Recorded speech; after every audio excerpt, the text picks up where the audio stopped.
voudrais juste rappeler l'histoire de ce projet. En fait, c'est un projet qui part de l'idée que les élèves du lycée français du Caire ont besoin de pratiquer davantage l'oral parce qu'ils sont, pour beaucoup, pas très à l'aise.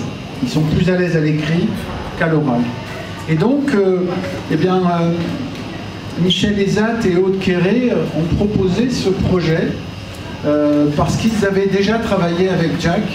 Simplement, la nouvelle, c'est que Jack s'est proposé d'intervenir, mais avec le concours de François Beaune, qui est écrivain.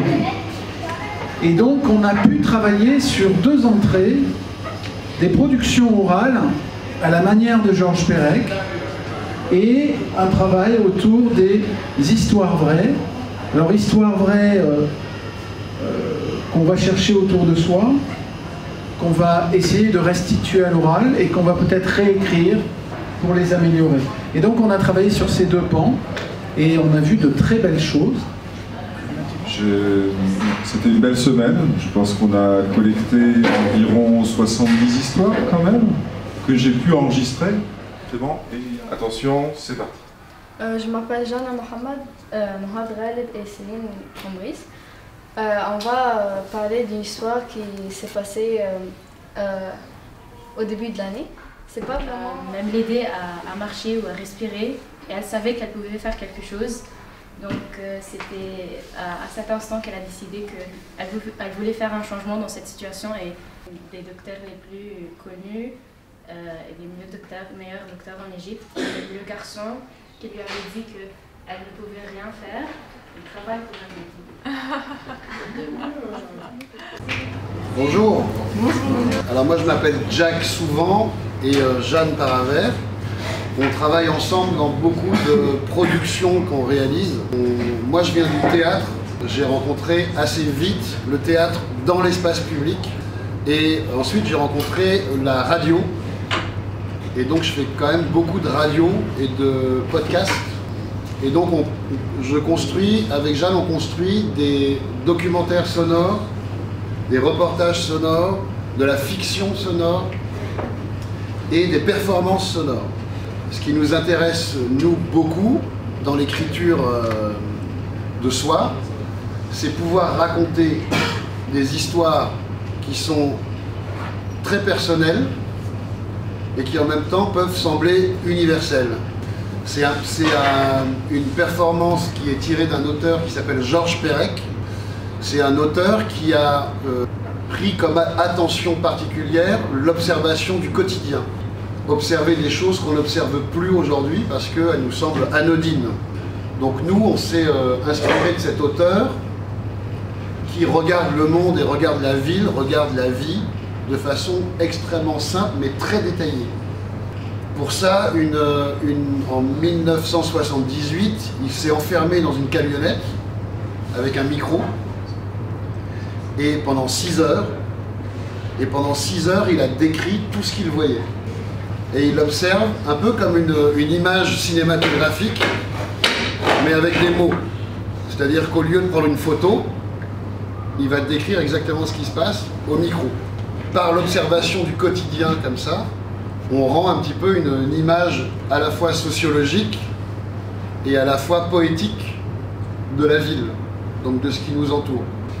La performance de demain, on va se placer sur le toit du lycée avec un micro, un pied, et chacun d'entre vous aura 10 minutes pour lui, pour nous dire ce que vous voyez, ce que vous entendez, et ce que vous ressentez, les sons que vous entendez, et tout cet éveil des sens que vous allez mettre dans ce récit. On va faire ça de 8 h du matin jusqu'à 16 h.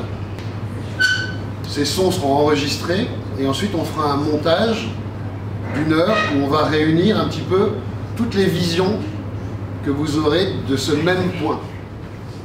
Et donc ce qui nous intéresse dans ce projet, c'est qu'on va dresser le portrait du toit du lycée avec toutes vos visions. Et on créera le portrait poétique de la vue du lycée. Tout ce que tu ressens, Tu le dis dans le micro. Pour 10 minutes. 10 minutes.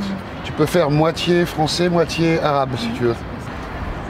C'est à 8h12 du matin, je vois des élèves qui sont en train de jouer un match.